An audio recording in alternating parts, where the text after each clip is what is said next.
le président du syndicat national des fournisseurs de l'État de Côte d'Ivoire. Alors, est-ce qu'on peut revenir sur les motifs de cette conférence de presse de ce jour? Bon, nous avons fait ce point de presse, tenu ce point de presse pour informer les fournisseurs de la Côte d'Ivoire qu'il y a une lueur d'espoir.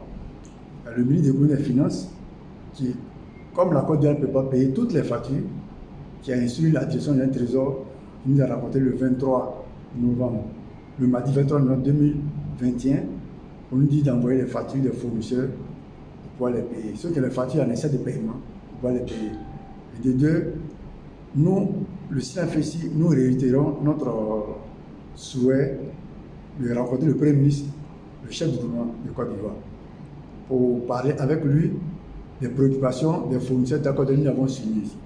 Nous avons des préoccupations que lui-même il a déjà reçues, mais nous voulons lui expliquer et ensemble trouver une solution de ces préoccupations. Alors, est-ce qu'on peut peut-être nous sortir quelques préoccupations que vous lui avez soumises? Oui, les préoccupations, c'est quoi? Nous allons parler de la bonne gouvernance, parce que quand il n'y a pas de bonne gouvernance, quand les deniers publics sont mal gérés, ce n'est pas une bonne chose. Donc, à longueur du jour, c'est-à-dire on voit dans la presse les DG des structures étatiques qui sont limogés.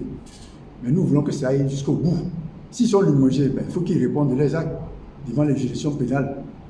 Puisque le Premier ministre lui-même l'a dit en juillet 2021 que tous les gestionnaires qui vont mal gérer, les gestionnaires des deniers publics qui vont mal gérer, répondra de leurs actes.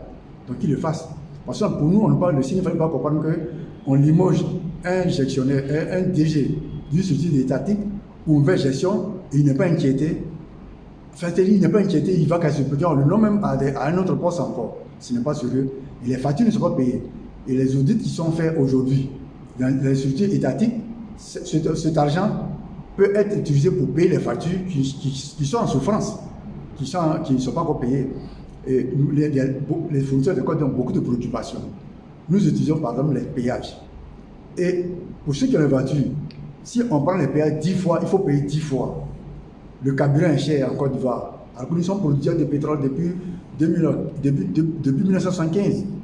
Donc pour nous, nous voulons rencontrer le chef du gouvernement ivoirien qui a dit à son passage à San Pedro que les fournisseurs de la Côte d'Ivoire sont un moyen essentiel pour la Côte d'Ivoire et pour lui. Puisque les salaires, comme il a dit lui-même, du président, du premier ministre, des ministres, des autorités de Côte d'Ivoire viennent du paiement des impôts du contribuable des entreprises ivoiriennes. Donc nous voulons nous asseoir avec lui pour pouvoir trouver une solution. Alors, autre chose que vous avez relevé lors de cette conférence de presse, 800 milliards que l'État de Côte d'Ivoire doit aux fournisseurs, c'est quand même un peu beaucoup. Bon, c'est beaucoup, c'est pour ça que nous voulons rencontrer le Premier ministre pour qu'ensemble nous trouvions une solution. Quand le CIN a fait dire environ 800 milliards que l'État de Côte d'Ivoire doit, il y a les factures qui sont en instance de paiement dans les trésoreries, payeries, agences comptables, les régies étatiques, et les factures qui ne sont pas prises en compte. Vous voyez par exemple, quand on prend une société comme Sodexam Aéroport, qui s'occupe de la météorologie en Côte d'Ivoire, qui doit elle seule 4 milliards, c'est beaucoup. OHU, qui a disparu, qui n'existe plus, Office Ivoirien des Sports qui n'existe plus de 600 millions, et la DORES, ancien, comment on appelle ça, DORES, qui est maintenant devenue une direction d'examen et concours, qui doit 3 milliards. Puisqu'elle n'existe plus, alors les autorités disent, comme ça n'existe pas, tous ceux qui ont fourni des prestations, enfin, ne vont pas être payés. Ils ne savent pas à quel sens ils sont voués. Et il y a beaucoup de prestations, car les fournisseurs de Côte d'Ivoire, nous voulons aussi. Il y a un problème en Côte d'Ivoire. Les factures ne sont pas payées.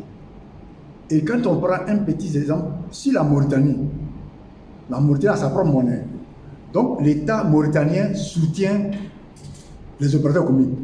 Et ils installent des boutiques, des supermarchés dans tous les pays africains. Même en Côte d'Ivoire, ils ont le suivi de distribution des produits et des alimentaires, des choses, comment on appelle ça, des choses en main. Vous voyez, on ne peut pas la concurrencer. Parce que l'État mauritanien soutient son peuple. Vous voyez, c'est ressortissant pour pouvoir installer les boutiques, les supermarchés partout dans le monde entier. Mais pourquoi est-ce que la Côte d'Ivoire, qui est pays producteur de pétrole depuis 1975 jusqu'à maintenant, de or, diamant, tout pétrole, et comment on appelle ça, cacao, café, EVA, pourquoi on ne peut pas créer notre propre monnaie? Nous sommes prêts à dire à le Premier ministre, la création de la monnaie nationale, il faut que ce soit la priorité du gouvernement ivoirien pour pouvoir soutenir les entreprises. Et en Côte d'Ivoire, il n'y a pas de banque commerciale. Il y a les banques de dépôt. Les menus, on appelle ça le CFAB maison de dépôt. C'est-à-dire, vous déposez votre argent, le jour où vous voulez prendre, vous prenez. Mais eux, vous couvrent les agios, les intérêts. Les banques en Côte d'Ivoire, il faut une banque commerciale parce qu'elle ne prête pas. Et nous voulons nous asseoir avec monsieur le Premier ministre pour discuter avec lui pour qu'il ait une politique de soutien de l'entrepreneuriat. On ne peut pas dire aux gens de créer des entreprises et ne pas les soutenir. Il n'y a pas de maison, il n'y a pas une maison, il n'y a pas une banque commerciale en Côte d'Ivoire. Et les banques refusent la signature de l'État de Côte d'Ivoire. Par exemple, si un fournisseur, une entreprise a un mandat de paiement du Trésor public de Côte d'Ivoire, qu'il va voir sa banque pour dire, comme j'ai un mandat de paiement, la facture au Trésor, soutenez-moi, j'ai besoin de tel montant. Par exemple, j'ai un exemple, j'ai 20 millions, donne-moi 5 millions pour pouvoir régler mes petits besoins, la banque refuse. Parce qu'elle ne fait pas confiance à la Côte d'Ivoire. Ce n'est pas, il faudrait que la... Non, c'est pas vous voyez, c'est de tout ça que nous allons parler avec le Premier ministre, le chef du gouvernement ivoirien. Alors, enfin, pour terminer, quelle est cette histoire de 8 milliards que vous réclamez à la CGC parlant de Côte-d'Ivoire? Non, nous parlons avec la Confédération Générale des Employés de Côte d'Ivoire, CGC, dirigée actuellement par le président Akaja Marie. Le SINAFESI réclame depuis 2015 jusqu'à maintenant 8 milliards 500 millions de francs CFA, plus de CFA qui représentent la quote-part du SINAFESI et un palier dans le bâtiment qu'occupe aujourd'hui et si on voit illégalement la CGC. Parce que ce bâtiment a été bâti par la Direction générale des impôts avec l'argent du contribuable, l'argent de la TSE, taxe spéciale d'équipement. Donc, ce n'est pas qu'il a bâti, mais on ne sait pas pourquoi la CGC garde par devant elle ce bâtiment et ne veut pas que nous soyons aussi, nous ayons notre siège là-bas. En cas, en principe, c'est un bâtiment des organisations professionnelles du secteur privé. Ce qu'on sait en Côte d'Ivoire, la CGC, pour nous, n'est pas une organisation professionnelle du secteur privé, elle est mixte. Pourquoi? Parce qu'au sein de CGC, il y a des sociétés comme Sodesam, ANAC, il y a des sociétés comme CNPS, Pétrolivoire, les sociétés de l'État font partie de la CGC. Alors qu'on dit organisation, c'est-à-dire la quote-part que la Direction générale des impôts reverse aux organisations professionnelles du secteur privé, on dit aux organisations du secteur privé. Est-ce que vous voyez? Donc le SINAFESI est une organisation privée du secteur privé, alors que CGC a à son sein les sociétés de l'État. Mais où le bas blesse, c'est elle qui reçoit la quote-part de toutes ces organisations. Donc la Direction générale des impôts nous a dit au SINAFESI de voir la CGC. Et en 2015, nous avons envoyé une sommation par voie d'huissier à la Conférence générale des impôts Côte d'Ivoire qui est restée sourde jusqu'à ce jour. Mais nous demandons, nous sommes des chefs d'entreprise. Nous ne voulons pas étaler les chefs d'entreprise en Côte d'Ivoire au public. Comment on appelle ça au public? Il faudrait qu'on trouve une solution amiable.